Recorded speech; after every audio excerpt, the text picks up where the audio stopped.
Ladies and gentlemen, this is the Crypto Duck Life.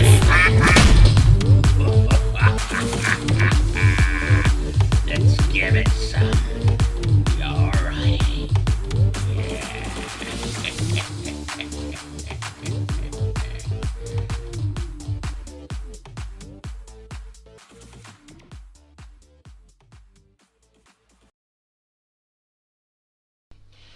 Good morning. It's a Saturday. That's the day after Friday night. And yeah. Right, let's have a look for the week, shall we? Bitcoin is down 2.5%, sitting on 16,715. Ethereum is down 7% for the week, sitting on 1186. BNB is down 17% at 237. The big winner for the week was TON, which is up 30%. OKT's done well, it's up 18%. The biggest loser was Trust Wallet, down 38, and XCN down 33. So yeah, we've seen a lot of big XRP movements. Over 267 million has been moved in the last 24 hours. Need to keep an eye on that. There's been a lot of drop in the altcoin market, and there's rumours flying around that it's because of DCG selling. No outright evidence or proof, but you know, where there's smoke there could well be fire. I'm yet to see any kind of bull signal for the Bitcoin market, so I'm assuming we're going to continue bouncing. Waves, algorithmic stablecoin USDN, it lost its peg and dropped to 85 cents. Waves say this did not affect their ecosystem and no extra waves were created. However, Korea has flagged Waves as a potential risk for investment, and Upbit decided to delist them. I believe the delisting is under review, and depending on what happens over the next few days, we could see it gone for good or not. Waves themselves lost about 18% at its worst. Not great, but it's an algorithmic stablecoin duo. I don't know why they ever did that in the first place. The old Waves ecosystem was great. Anyway, Trump's NFT sold out in under 24 hours.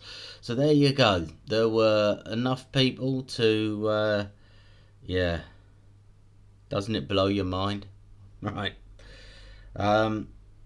Released Twitter files have shown that the FBI and the US government basically used Twitter to control the narrative by censoring a fair amount of content.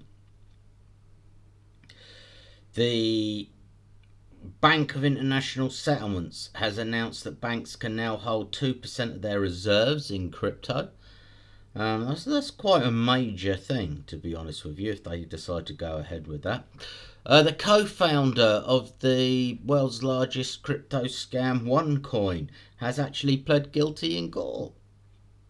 Obviously, the good doc herself is yet to be found, and probably has enough of, you know, average Joe's money never to be found. We'll have to wait and see if they can find something on that. The Bitcoin futures market, according to the latest stats, has seen monstrous growth, but personally thinking, I'm not sure how much validity and weight we can put on the data that was handed over. They've probably just chosen peak times to make it look good. And law enforcement requests of exchanges, wanting your data, is increased by over 66%. That's quite a boost to that. Anyway, let's have a look at the rest of the week's news. Overall in the markets, short-term volatility is the lowest since October 2020, before the last big push. So that's looking pretty sweet. There's been a lot of Sam Bankman news. I'm going to skip that for the time being and just look at other bits and bobs. We had a big spike of withdrawals from Binance. they're saying it will have all calmed down now, so hopefully that's why it's started to go back up again today. The Bermuda digital bank Jewel has issued a fully backed stablecoin. Crypto.com has released fully audited proof of reserves, so that's bloody good for them. No positive movement on their token yet, which I find utterly baffling, considering it only dropped to 5 because of a bullshit rumour. I would have expected that to double, really, once it was proven stable, but we'll hopefully see that in the coming weeks. November overall saw the largest outflows of Bitcoin leaving exchanges in history. So, I mean, part of that's going to be people not trusting the exchanges to leave their token on, and part of it is because they don't currently intend to sell it, which is a good thing long term and even short term for us. March the 23rd is the target that the Ethereum developers have said to aim for as far as releasing the staked ETH goes, which would be their next major upgrade. Hong Kong has incorporated crypto into their existing financial laws, so they've just done a little edit there to say it includes crypto. Bybit and Apex have combined to offer a KYC free trading experience. So that's good. Right, Sam Bankman. Oh, fuck me. Right, this cunt.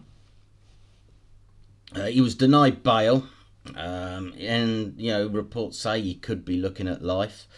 The more we discover, the worse it looks. I mean, they were doing him for market manipulation because he secretly funded the Block, the second largest, I think, crypto news producer. The SEC has already filed fraud charges. The CFTC plan to sue him for fraud. It's looking pretty shit for him, really. As it currently stands.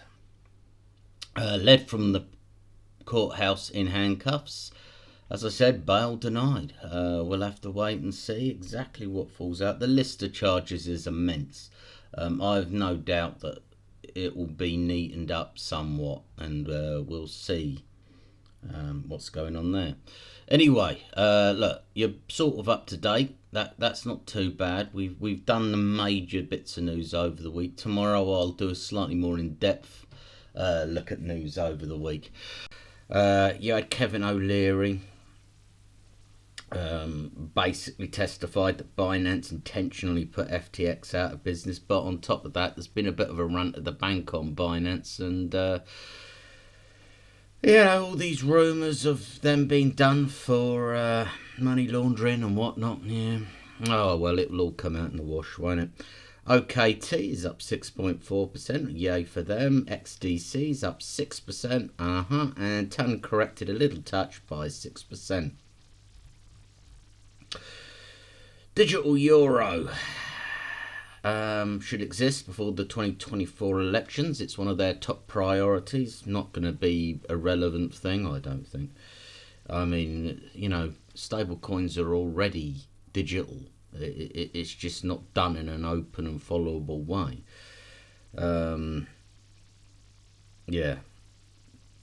FTX executive Ryan Salami. Oh, I don't know. Whatever. You can make what you want of that. He apparently grassed up Sam. He tipped off the regulators over fraud. Someone's trying to get ahead, isn't he? Eh? Like a little bum, and up he goes, no doubt. Do I think it was because he thought it was wrong? No, not really. It's money, innit? They're greedy cunts, a lot of them. Poor old Gemini's had another little disaster. They've had 5.7 million email addresses leaked by a third party in a data breach. PayPal have teamed up with MetaMask to partner as a crypto on-ramp to make it easy to buy crypto. Don't like PayPal. Don't care. Elon Musk is apparently intending to sue the kid who had created the little bot to track his jet, you know, because that's what normal megalomaniac rich psychopaths do, and it's sue children. Good on you, Muskie. Teach that little kid a lesson. Fed chair. He says that the US is not in recession. That doesn't matter that you can't afford food anymore. Interest rates have been raised again by 50 BPS. Oh God. And yeah, look, the Warren bill. What a load of bollocks, isn't it? You know, there's part of me that just thinks this whole FTX thing was orchestrated. Like, no, let's not go down that route. But let's just say, look, it's very fucking convenient, isn't it? That the Warren bill, which is basically a fucking, you know, Putin/China style set of regulations to slap on crypto, is released just days after the FTX crash. And, you know, it doesn't actually, you know, even remotely help prevent an FTX style crash. It's for no purpose other than tracking individuals and making sure you don't, you know, avoid a tiny bit of tax. That's really all it's about. Fucking load of bollocks. Yeah, UK had something similar come through, but it was ultimately rejected. They went ahead and put responsibility onto exchanges to report big transactions, but you know, at least that's slightly more sensible. You know, essentially the Warren bill removes the very purpose of crypto, and you know, it is attracting a lot of controversy. Oh, fuck's sake. Yeah, that word. Already, and it's only just out, so I think it'll get worse before it gets better.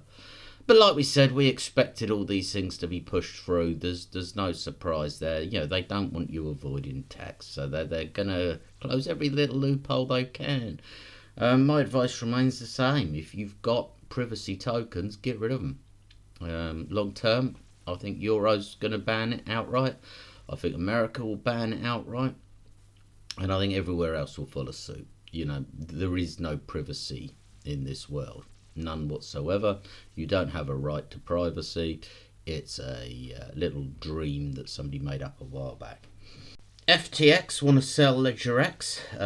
They also are trying to sell Embed, which is a stock trading service. They also want to sell FTX Japan and FTX Europe. Yeah, good. They're all solvent, apparently. Could be sold at a profit. Yay. They're guessing the recovery rate's going to be around 40%. Not so, yeah. Yeah. And Sammy Boy's trying for bail again. Yeah, this time in a Bahamas court. The SEC doubled down on its decision to reject Grayscale's ETF after they've sued in the latest reports. Trump has released a bunch of NFTs for $99. Yeah. Mazars has suspended all audits for crypto firms. Now that includes Binance, KuCoin, Crypto.com. Armanio has also done the same, and they're going to stop doing, well, they were doing FTX, which is probably part of the problem, but they're going to stop also on OKX and Gate.io. Yeah. I think they're not really willing to take the risk, because if they audit and say everything's okay and then things go to shit, that they can be on the hook. They've all, Armanio was already sued by a customer who lost money for not picking up on the issues. Of course, all they're doing is auditing the reserves. There's no amount of that helps if they owe billions somewhere else. Yeah, talking of OKX, Elon Musk has followed them on Twitter. Make of that what you will. New York financial regulators have laid out conditions for banks to start offering crypto services. So it's like 2 steps forward, 1 step back, isn't it? Gemini was down for 3 hours as scheduled maintenance was extended without explanation. Make of that what you want to. Stellar is doing a pilot of a special cash distribution system in Ukraine. I suppose that's a double good thing. Yeah, go Stellar. And Shiba has had a little bit of a pump and a lot of people chatting and shitting after a developer has hinted at something big coming. Reading the cryptic posts, he could be talking about Christmas, or he could be talking about something more. You know, yeah. Almost half of the SHIB supply's been burnt now, by the way. Yeah, that's not bad going. It's certainly doing more than fucking Lunacy. Right, there you go. That's the end of your fucking week. I will catch you Monday with more news. And still, you know, drop me a hello. Come on, do it. If you're not drunk by now, I guess you're not gonna be. So yeah, right. All things crypto by a duck life. See you next time.